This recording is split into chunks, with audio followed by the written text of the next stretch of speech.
Bonjour, bienvenue dans cette capsule.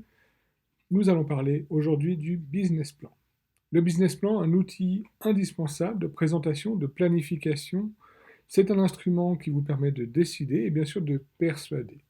Les objectifs de cette leçon sont de vous aider à comprendre à quoi sert un business plan, pour qui il est utile, énumérer les principales erreurs au démarrage, mieux prioriser les tâches inhérentes aux porteurs de projet et bien sûr vous situer, vous, où vous en êtes dans l'élaboration du business plan.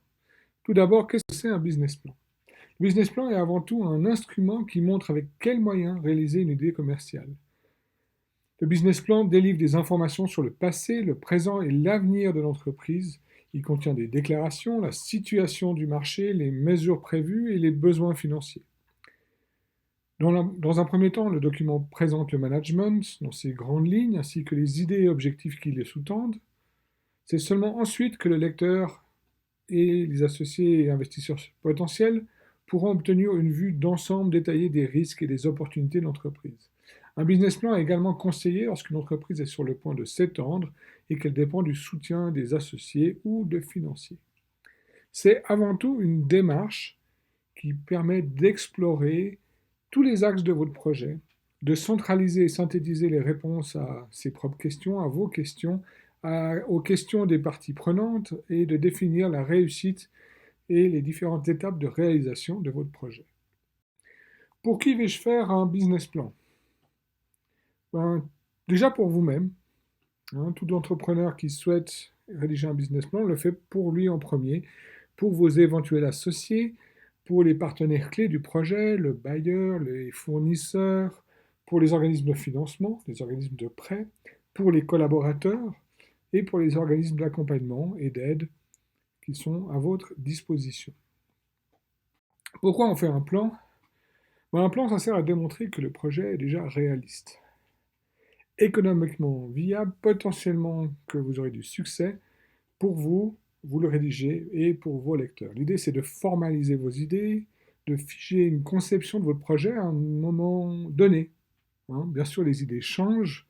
Votre plan ne va jamais être la réalité. Les idées changent, par contre, vous avez une démarche structurée de départ qui permet d'explorer l'ensemble des axes de votre projet et bien sûr d'acquérir les outils nécessaires pour l'entreprise, pour le partager et obtenir de l'aide. Un business plan va évoluer. Steve Blank, un des grands-pères du Lean Startup, nous dit No business plan survives first contact with customer. Aucun business plan ne va survivre au premier contact avec les clients. En même temps, vous avez besoin d'avoir cette carte au départ pour pouvoir savoir où vous allez.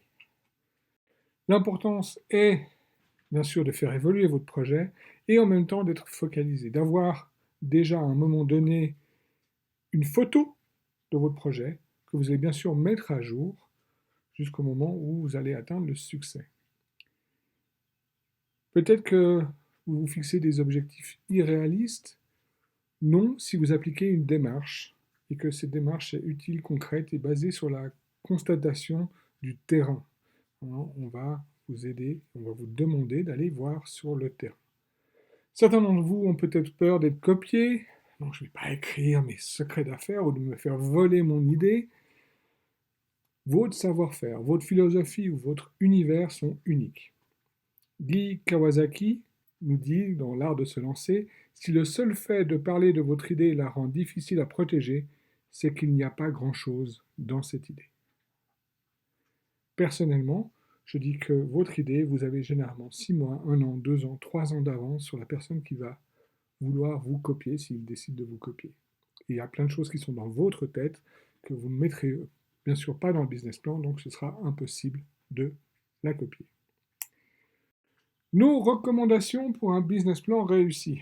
Déjà que ce soit un cheminement personnel, qu'il y ait de l'expérience terrain et des informations concrètes. Bien sûr que ce soit facile à lire, que vous donniez l'envie de le lire, que ce soit congruent entre la personne, vous, votre projet et bien sûr le marché. Que vous montriez que vous êtes spécifique, que vous vous différenciez des autres Et le but primaire, le but le plus important bien sûr, c'est de convaincre. Quels sont généralement les critères recherchés par vos lecteurs? C'est l'expérience, la capacité financière, le côté innovatif, la connaissance du marché, le côté marketing et bien sûr le délai de mise en place. Donc avant de vous rencontrer, le lecteur veut pouvoir évaluer le projet et vos attentes, évaluer le potentiel et le risque. Il veut vérifier l'adéquation aux critères de sélection qu'il a établis pour une condition de collaboration. Donc, votre business plan doit s'adapter au lecteur. Bien sûr, c'est un tronc commun pour tous.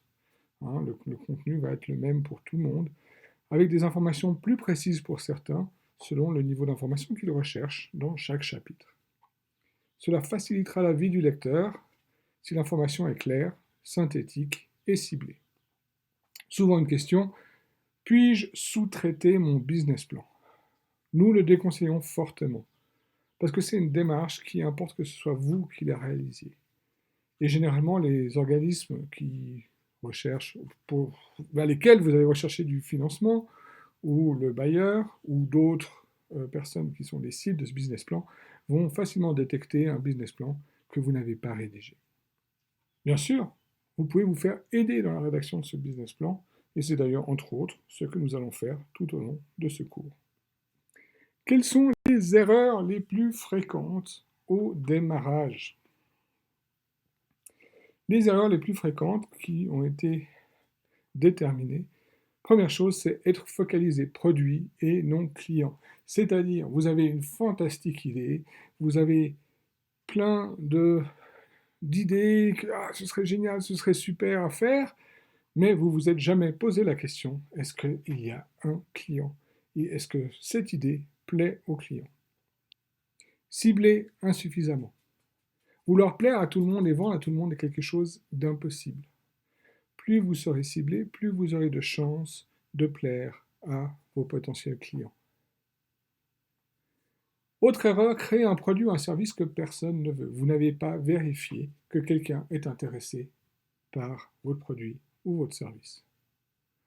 Embaucher les mauvaises personnes, si vous vous entourez des mauvaises personnes, pas seulement à l'embauche, mais peut-être des associés ou des collaborateurs, ça va être quelque chose de difficile.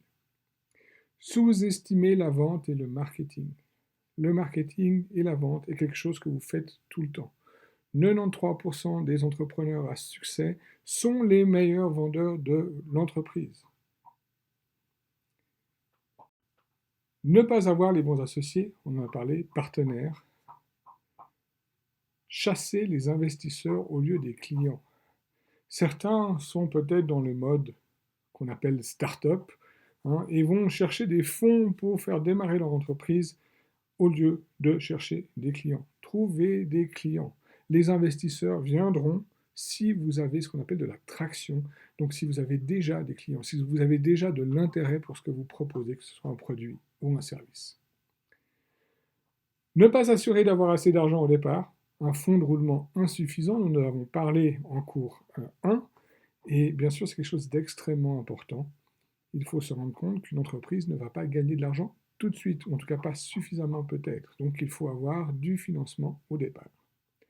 Dépenser trop d'argent, parce que je veux que mon site internet soit brillant, je veux des cartes de visite magnifiques, et je vais dépenser beaucoup d'argent pour le lancement, avant même d'en avoir gagné un centime. Donc dépenser trop d'argent est une des erreurs principales aussi des entreprises qui démarrent. Bien sûr, ne pas oser demander de l'aide. Ne pas aller chercher de l'aide envers soi, même des concurrents, des fournisseurs, des gens qui ont déjà démarré des entreprises, des entreprises d'accompagnement, etc., etc.